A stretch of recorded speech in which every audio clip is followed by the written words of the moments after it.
sell their wares, sell some food. They also had to go to the temples because that's literally where people would congregate. And for this reason, a lot of markets ended up developing right next to temples.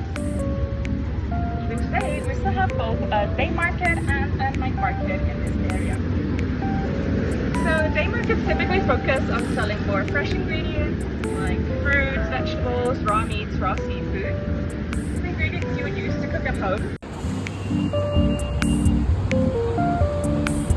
Are you full? And the reason why and so this pasta is what gives this omelette its iconic. Yeah, so I will say I usually don't eat like every single dish on the tour because that would Taiwanese government actually decided to legalize the sex industry here. So that meant they would provide business licenses to brothel owners and also access to regular health checks for sex workers. I went to Alice Springs and to Here used to be nicknamed Snake Alley because it was filled with restaurants similar to this one. Squared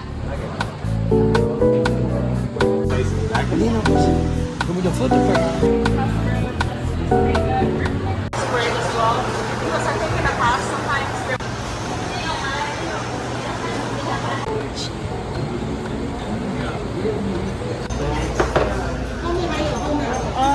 thank you.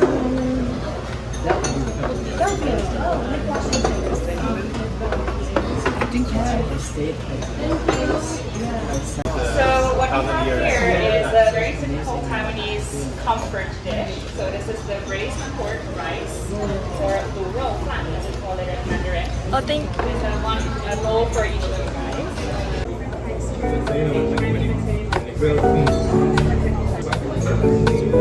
Yeah. Fry, yes. Yeah, so I will.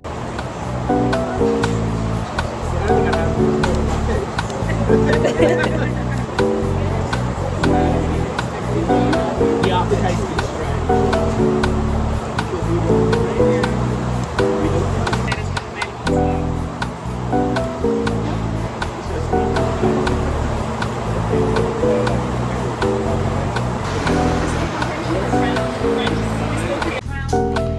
Yes, it's a Taiwanese brand. They make a bunch of different flavors.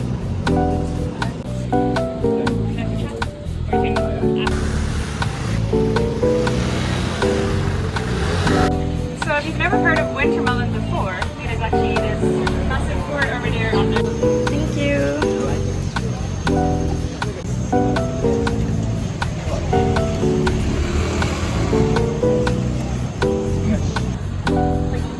Long term, sort of like keeping your health.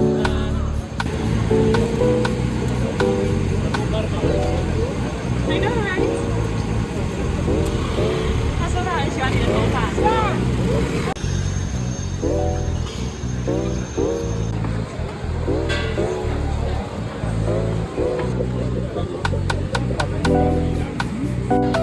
So it's based on a sweet potato dough, but it's deep fried. And it's like a thin flour dough, and then they have this peanut candy. And they have 3 different scoops of ice cream. So there's pineapple, peanut, and taro flavors. And then traditionally they also sprinkle some cilantro.